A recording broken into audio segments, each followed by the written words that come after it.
Program this morning on ITV. Of course, it is the Islam calendar of Ramadan, which just came to an end, and it's now time for the celebration known as Eid-El-Fitri, which marks the breaking of the fast in the Islamic calendar. For those of you who have been following right from the very beginning of the Ramadan fasting, you know that a day like this will always come. So to look at the significance of today's celebration, which is the end of Ramadan, also known as the breaking of the fast, we have a imam here with us to look at it. He is the chief imam of Uthman bin Affan Mosque in Banes, Abuja, Dr. Umar Yadan Ali. A very good morning to you, sir. Thank you very much for having me. And happy Eid-El-Fitri.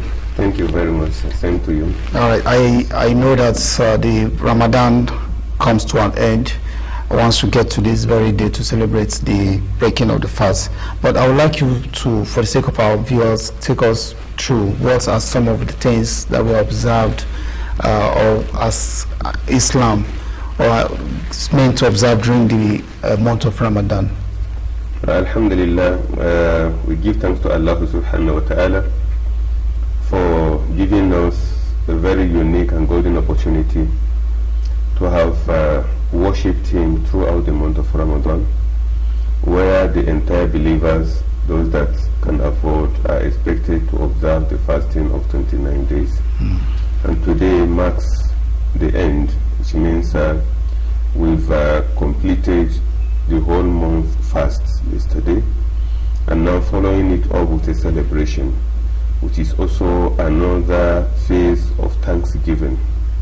Because for one to be fortunate and favored by the Creator to observe this worship of fasting, that is total abstinence from eating and drinking, and also having marital affairs with one's own spouse from the early morning, that is down till sunset, it's not easy, and also considering the weather.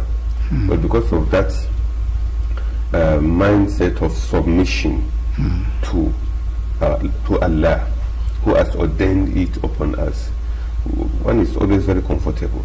No matter the situation, you are even very happy. So now you've been able to carry out that, discharge that obligation. You now follow it up now with a celebration, rejoicing that yes, thank God, we've arrived. At least this comes once in a year, and we've been able to discharge it. Then you now give thanks to Allah, you glorify Him, you appreciate Him for the opportunity. Because the month of Ramadan to us is an expensive period, a unique time that no second is expected to be wasted, talk less of a minute, talk less of an hour. The whole one's self is expected to be engaged totally in devotion to Allah, which I want to believe everybody have been able to do that, I mean the Muslims, and that period is so important. That is the month of Ramadan is so important that the Noble Quran was revealed in it. So we Muslims, you can see whosoever you meet as a Muslim, this first book that contains do's and don'ts of his life is Quran, which was revealed in the month of Ramadan. Also, another significance of the month of Ramadan is the period that throughout the entire month, the open enemy Shaitan is being imprisoned. That is the devil.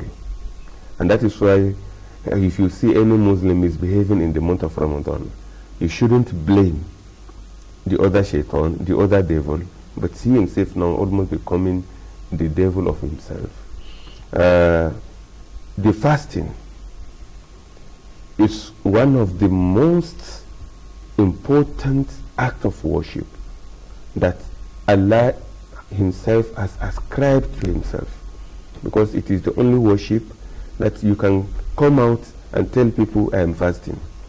Whereas if you remain alone, if one is inside his room or elsewhere, you can do otherwise. I don't know whether you get what I'm saying. But every believer knows that whatever he do, openly or secretly, he's being monitored and supervised by the person that have ordained him to do that, and that is Allah. All right. Okay. Let's look at lessons to be picked from the Ramadan, apart from the rituals that go through during the period of Ramadan, observing abstinence from food and other things. As an Islam, what do you pick from that long month of Ramadan that help to revitalize your spirit being? You see, almost the entire pillars of Islam,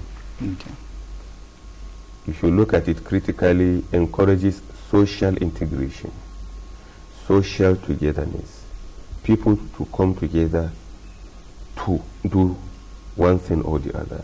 Like prayers now, you can see people converge almost 5 times daily to observe prayers, and then this one you can see is a global affairs, where a whole month is singled out, that wherever you may be, all this shows the kind of social relationship, social balance that exists, where everybody, the matured ones that are being mandated to observe this fasting, discharge this obligation.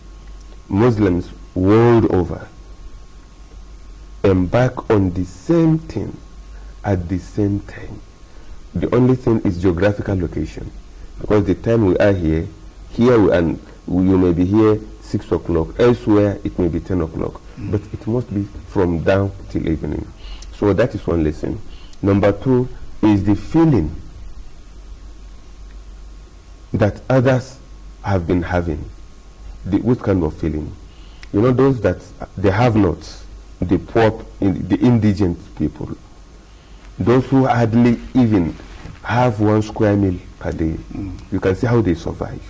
And somebody is the affluent ones, the rich individuals, where they and even their children can take more than 6 times in a day, and now they are being called upon to feel what the have-nots have been feeling. From there, that calls for sympathy, that calls for understanding, that if this is how these people have been feeling, then I should sympathize with them and extend my hand of fellowship to them by rendering some kind of assistance. I don't know there in communication. Yeah, I get you. And then economically, you discover that supporting each other, because many Muslims prefer to even give out their alms in the month of Ramadan to support the indigent ones, to support the needy, to support those that does not have. All of these things, when we put them together, you wouldn't like the month of Ramadan to go away. And that is why you see people praying and supplicating, how I wish Ramadan did not end. People will be praying that let it come again, because of what? The benefits, apart from the spiritual benefit, look at the social benefit, economic benefit as well. Our businessmen, those in our markets, when it is the month of Ramadan, you can see how they have been patronized.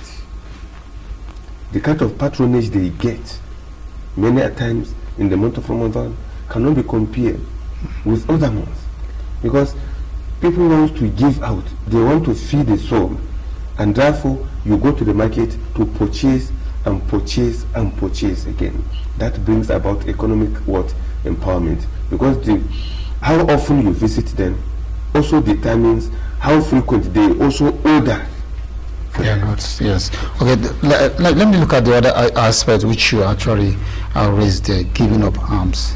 See that played out during the Ramadan period. Sometimes they even extend it to the other religion, not just the Islamic community. They bring in other religion. We saw what the president does each time he wants to break fast, has different group coming to break the fast with him.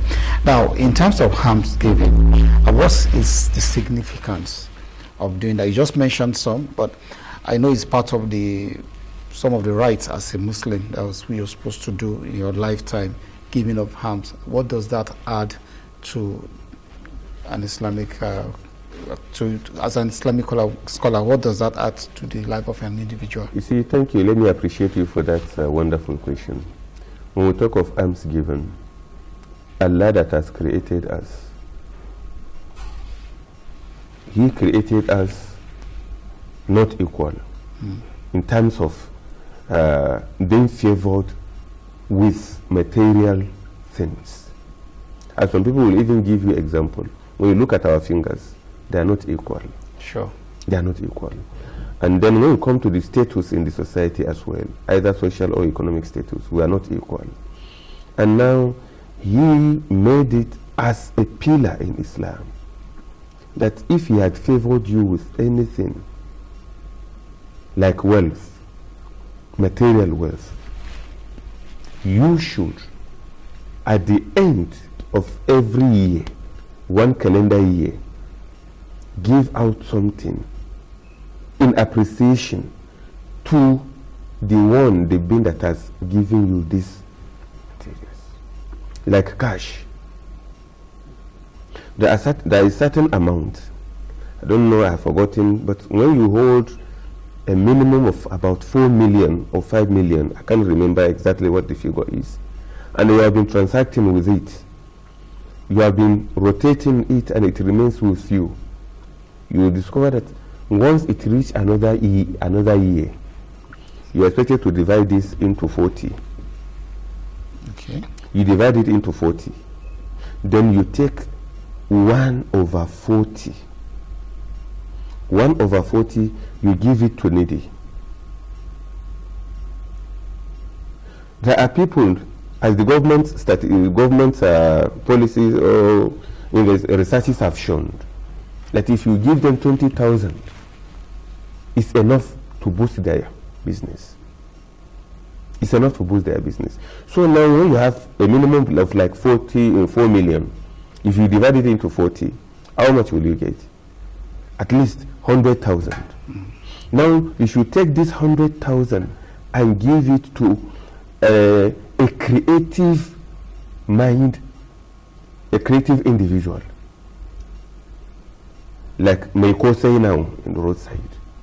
You should give him that amount of 100,000, and she begins to transact with it. You will boost her own business, and then she will now become empowered. So Allah subhanahu wa ta'ala now made this mandatory upon those that are rich. And many of them want to give it out in the month of Ramadan. Why? Because the reward is a multiple compared to other months. All right, now the festival is here, Eid-El-Fitri. How do we celebrate? We know what we have, the big salah, what we refer as the big salah, the small salah, the ram salah, where you slaughter ram. Yes. How is this celebration like? Yes, as I said earlier in my earlier submission, that celebrations, we have only two as far as Islam is concerned. Okay. We have this one, and the one that people call the one that we slaughter ram. And the two comes at the end of discharging an obligation. Like this one is coming at the end of observing a whole month fast, which is the Ramadan fast. While the other one is when the pilgrims are on the Holy Land and they've discharged the obligations of pilgrimage. Then those that are not there now observe what? Celebration. Now the significance of this celebration is being directed by Allah Himself.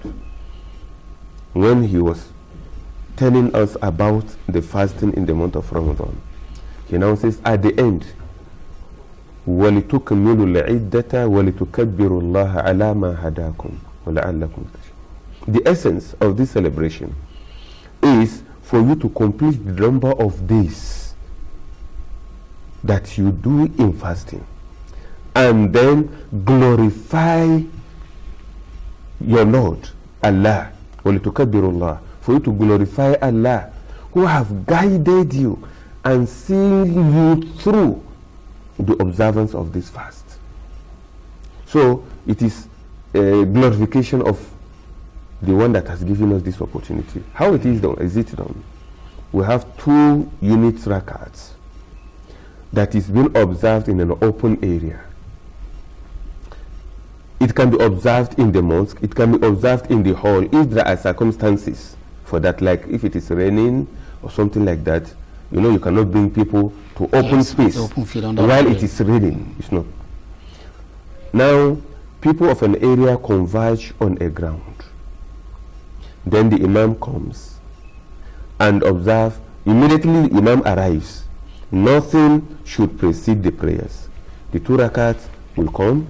Then after the termination of the prayers, then imam now stand up to deliver his own sermon. And this sermon can be any message. Like we now in this country, what we are passing through of these challenges, security challenges, difficult times, things are expensive. I hope you get what I'm saying. Praying for the leadership. These are some of the subject matters that are included in the sermon, that people shouldn't forget their leaders, because praying for the leadership is praying for oneself. Because by the time you pray against the leader, if you should do anything, who will be at the receiving end?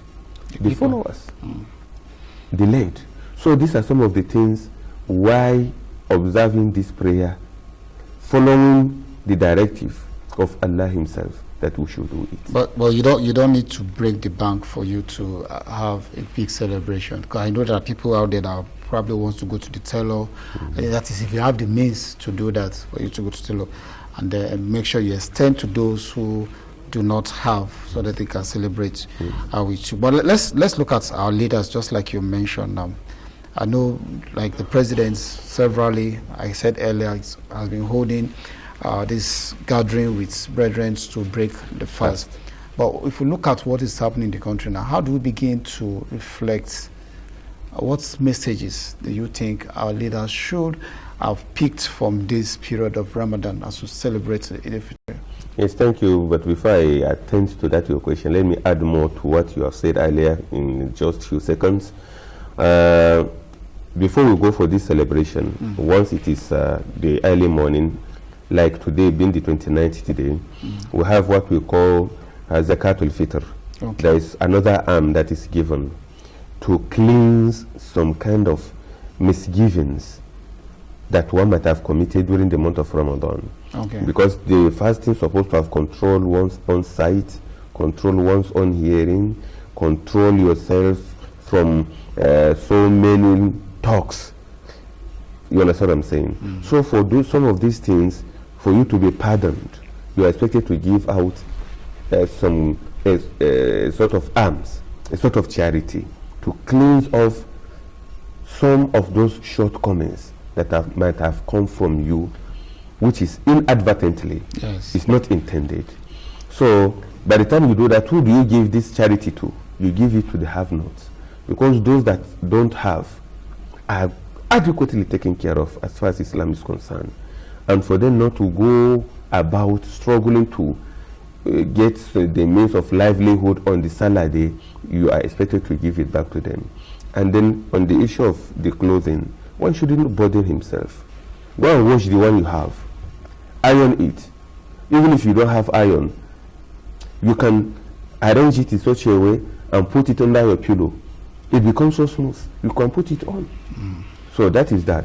Now on the leadership, yes, the lesson in the month of Ramadan, as I said, our leaders need our prayers the more.